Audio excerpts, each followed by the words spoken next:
koto katoa. So a lot of the work that Colleen presented earlier in terms of theoretical frame has been influenced by the Canadian researcher John Barry.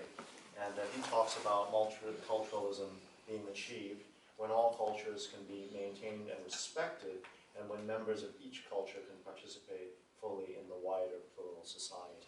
So that's the definition that was just presented. And so if we use that as a definition, psychologically at least, it appears that multiculturalism is compatible with biculturalism. But I want to interrogate this a little bit more carefully to look at what elements do sit comfortably and what elements do not. First of all, biculturalism is really embedded within the historical trajectory and the indigenous mentality of New Zealanders. The basis for biculturalism arises out of the status of Maori as tangata whenua, people of the land, in what's widely regarded as the foundational document for New Zealand sovereignty, and that's the Treaty of Waitangi. The treaty, which is in giant form at our nation's museum, Te Pakatanga Rewa, involves a contractual relationship between Māori and the Crown that has evolved over time. So no one knows exactly what it is, because just like any initial contract over a few hundred years, it'll change. But it includes provisions for a kawanatanga, which is kind of governorship, rangatiratanga, sovereignty, self-determination, equality for all citizens, reasonable cooperation between Crown and iwi, which are tribes, and redress of past injustices. Now, these principles are not global principles. Multiculturalism, as Colleen described, it can be applied to any state. These principles are quite specific to New Zealand. Okay.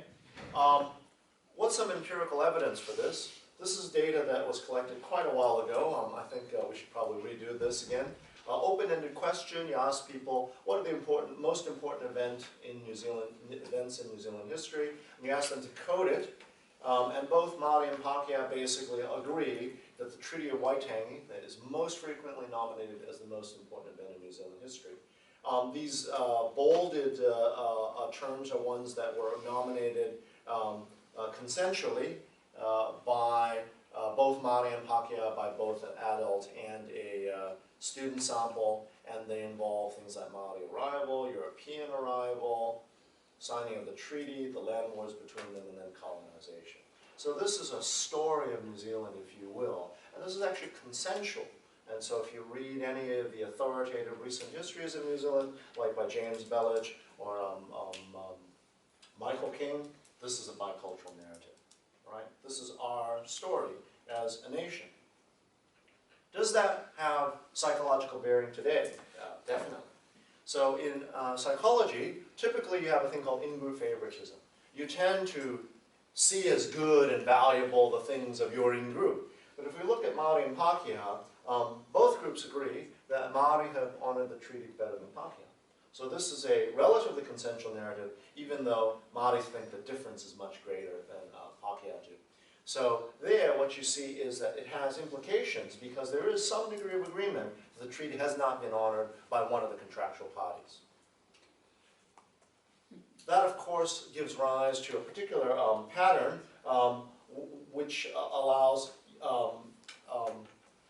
institutions like the Waitangi Tribunal to hold up something like the sale of power rights to the waterways. All right? So that's a discussion that's moved from into the courtrooms now. All right? So that's embedded into the nation's history. That is not a multicultural issue. That's a bicultural issue. Psychologically, has it done more than that? A lot of people say, well, who symbolizes New Zealand? And so psychologists are always wondering, to what extent something is really what you think, or is it something that you're just telling me because that's the politically correct thing for you to say? So for instance, how many people of you here are racist? Raise your hand. We've got one. Okay, one person who admits it. It's not something that you would typically, well, okay, there, two, okay. Okay. So this is a different way of getting at things, which are implicit attitudes, okay?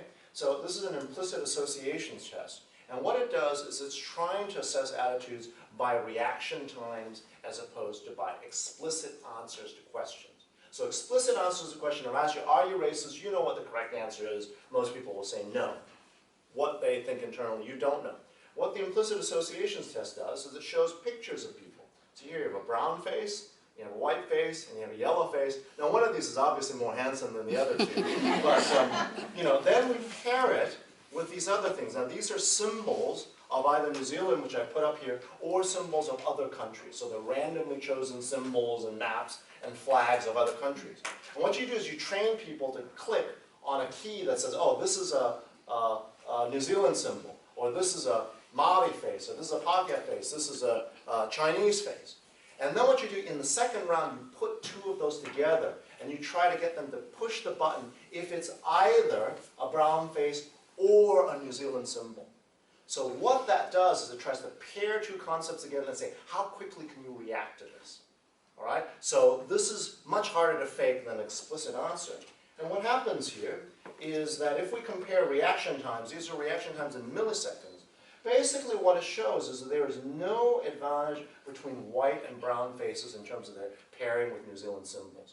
So New Zealand students in university can react to a white face just the same speed as they can react to a brown face when pairing it with New Zealand symbols and differentiating it from foreign symbols. They won't do that for Asian faces.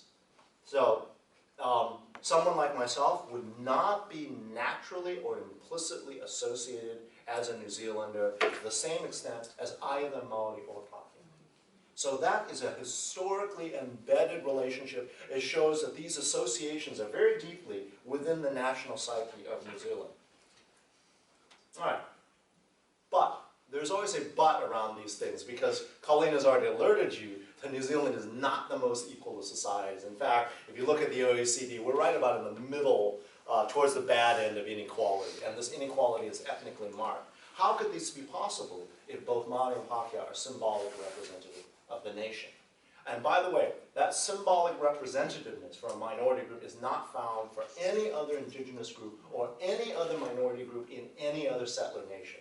So we've done the research in Canada, in the US, and Australia. Aboriginals are not equally associated with the national identity there. It's only in New Zealand where it happens. All right. Despite that, if we ask a sample of New Zealanders, do you support biculturalism in principle or symbolic inclusion, generally on a scale from 1 to 5 with 7 being agree completely, they say yes. Yeah, definitely, I agree. Maori language should be taught in schools. New Zealand anthem should be sung in both Maori and English, etc. Okay, but, here's the but. Oops. But there's even more support for these statements. And this is essentially mobilizing liberal democratic principle of equality and opposition to resource-specific biculturalism. It is about treating everyone as though they were equal in principle, even though in reality they're not. Okay? So essentially what New Zealanders are able to do is give you equality in principle, and they try to ignore the fact of the reality of differences in fact. So they'll agree even more with these statements. We're all New Zealanders and no one ethnic group should get special privileges. And if we did an IIT on that, they're not thinking about the Pakeha when they talk about special privilege. Okay, they're thinking about Maori. And the more clear statements here, it's racist to give one ethnic group special privileges even if they are a minority. So what that does is it shows you that New Zealand has a set of adaptations to manage fundamental inequalities between its settler and indigenous society. There's a process that took place from about 1840 on called colonization. Colonization is good for the colonizing group, it's never good for the group that's been colonized. It leaves scars, but there's a way that you manage this, and the way that New Zealanders manage this is to deny that history matters today. Something that happened in the past, but it's all right now. So this is a fundamental set of adaptations that manages inequality.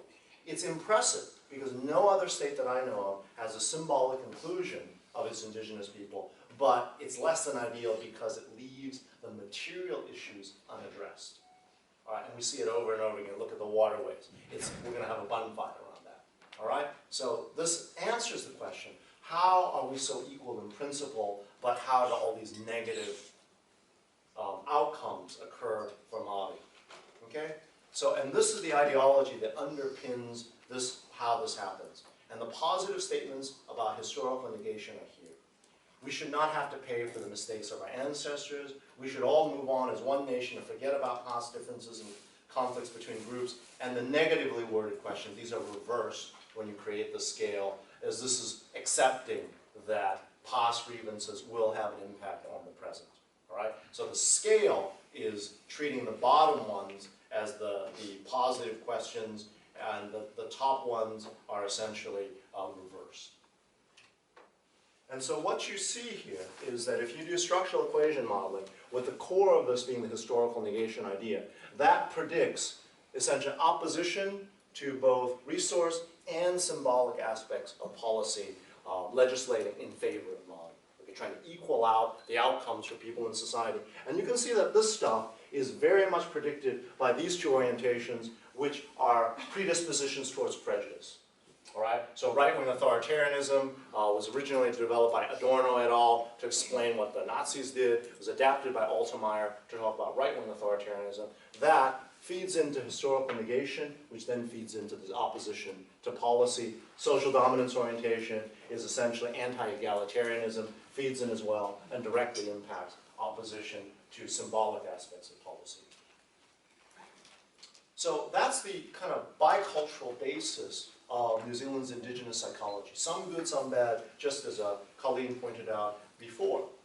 Biculturalism relates to symbolic elements of the national identity of the New Zealanders. It's rooted in the treaty, makes specific provisions for Māori as a tangata whenua.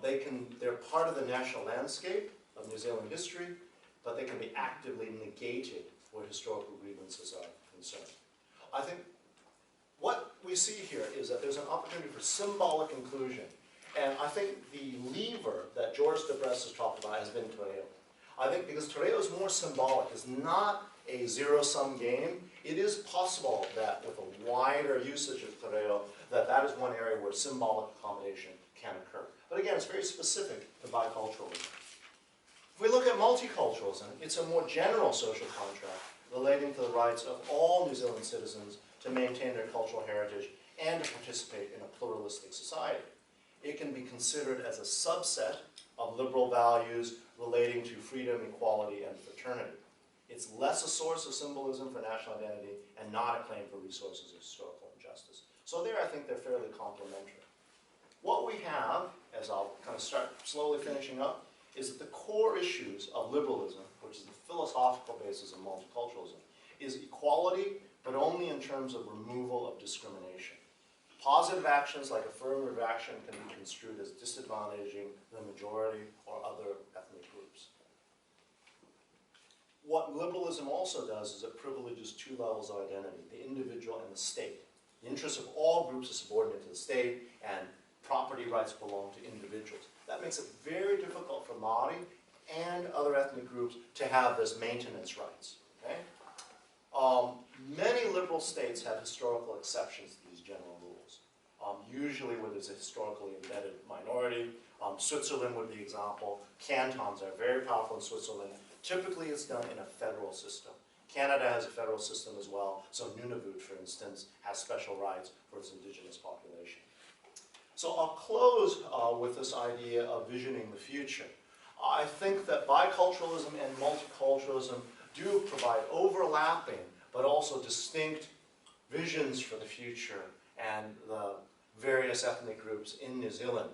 I think, just as Colleen is saying, there needs to be a lot of dialogue to figure out what is the model that works and whether we will actually end up with one model or the other, or whether there'll be some spaces in which what we have is more of a liberal model. We have an unmarked center with minority groups working around the unmarked center, or in biculturalism, there are two groups that are very salient, symbolically part of the national identity, and other groups are going to move in between them. And that is another model for managing those relations. Always, thanks for your attention.